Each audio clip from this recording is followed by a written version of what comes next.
And we are here and we are live once again at Watkins Glen International Speedway, located in Watkins Glen, New York, in the United States. Hi, I'm the broadcaster. It's good to have you with us today for yet another broadcast here on the Formula One channel.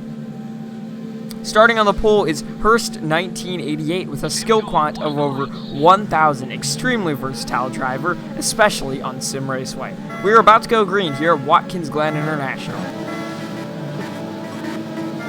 And the green flag is waving here at Watkins Glen International Speedway. Several drivers. No, we have a spin. A spin on the start, and two cars are already wrecked out from the beginning. Let's see who it is. It's Mr. Fred 2009 and Lenterod.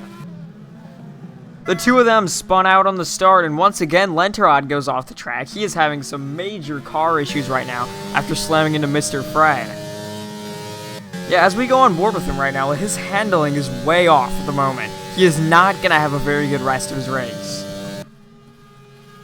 Currently in third, Fettuccini got off to a good start.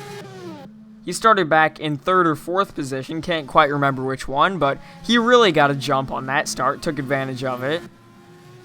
Took full advantage of the mistakes of his friends, and oh no, we have a spin, and it is Hurst 1998, our pole sitter who has just gone off track into the S's. As he heads into the hairpin, let's see if his car is still handling well.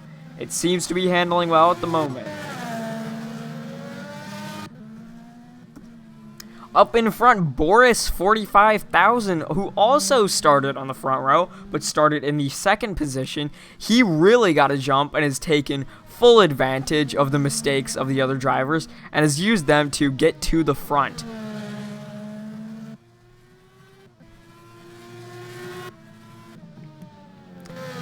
Looks like Hurst's handling is slightly off just a bit. He's having some issues with understeer, perhaps. You could really see him working the wheel back there as we go on board with him right now.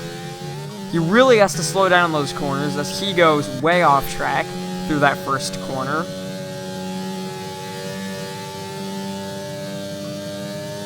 Yeah, as you can see, he's really having to work that wheel, trying to get around these corners.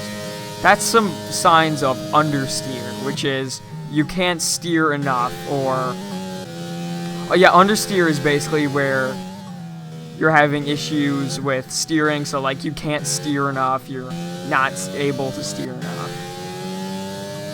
But yeah, that's the main issue that's going on here with Hurst 1998. He's really having some understeer, probably due to spinning out. It's probably connected to that issue somehow. We'll keep an eye on Hurst 1988, our pole sitter. Fettuccini's still hanging on in third place. Looks like he has just turned the fastest lap time. But not close behind is Lenterod, who recently slipped back there. Yep, he slipped a little bit on that main stretch, but he is really working his way back up there as he slips in that corner once again, perhaps having some issues with downforce or even wing adjustments. Looks like Lenterod's handling is off a little bit also. He's really having a brake in this corner, which that's not much of a braking zone, ladies and gentlemen. Neither is this, but he's really having to slow down these corners. That is a definite indication of poor handling on his car, probably connected to his crash early in the race, which was on this exact front stretch. But he's really trying to close in on Fettuccini right now. Both of them, for the most part, are doing just fine. Back in fifth, Merzig is really going slowly. He is just falling behind ever so fast. Having braking issues left and right. Let's go on board with him. Let's see what's going on. Yeah, he is really having to slow down in that corner. That is not the type of speed. He was running about 100 miles an hour in that corner. Most drivers usually like to run 130, 140 miles an hour. I can tell you from experience, I've raced this track several times before, even using this car. You do not want to run down to 100 miles in that turn. That indicates problems such as poor handling, issues with traction, or even a loss of wing damage. Loss of some parts of the wing, which is a result of damage. Let's try to take a lap with him.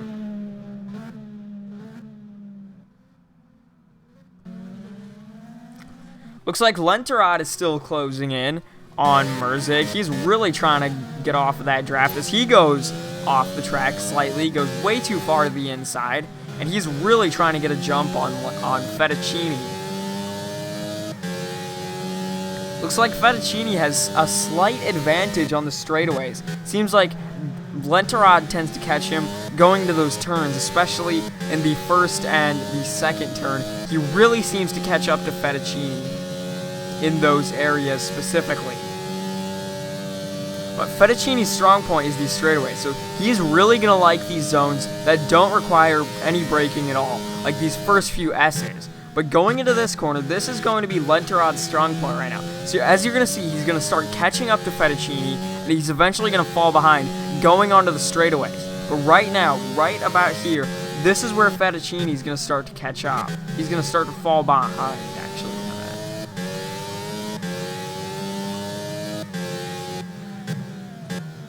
See, he's getting ever so close to Fettuccini in the middle of those corners, but Fettuccini's just getting a jump off of those corners. That's what's causing him to stay behind and stay behind in the straights.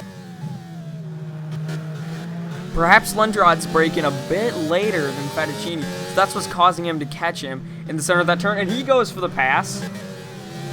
He goes for the pass, and he does not get it.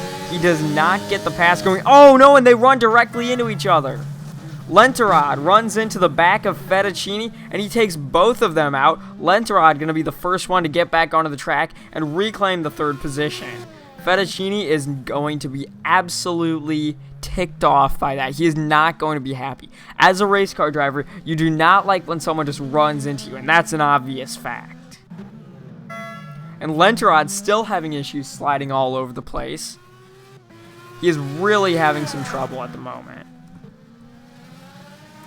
Meanwhile, up in first, Boris Hunter is still maintaining lead, but Hurst is not far behind. Here comes Hurst into the corner, trying to get that toe off of him.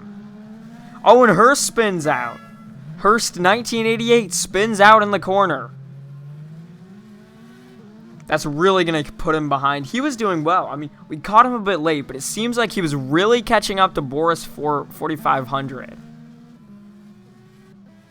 He was really catching up to him, but as we go on to the final straightaway, ladies and gentlemen, Boris 4500 is the winner at Watkins Glen International Speedway. Hurst 1988, our pole sitter, is second place. Our two front runners in the qualifications, Boris and Hurst, finish 1 and 2 respectively.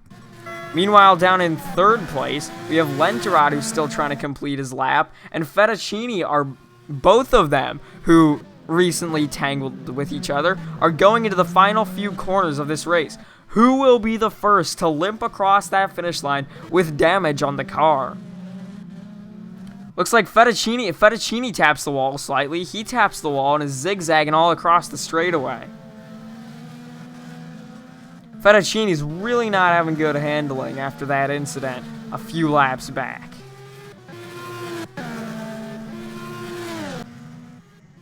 And that was the race, ladies and gentlemen, as we see Fettuccini, who has blown the engine right now.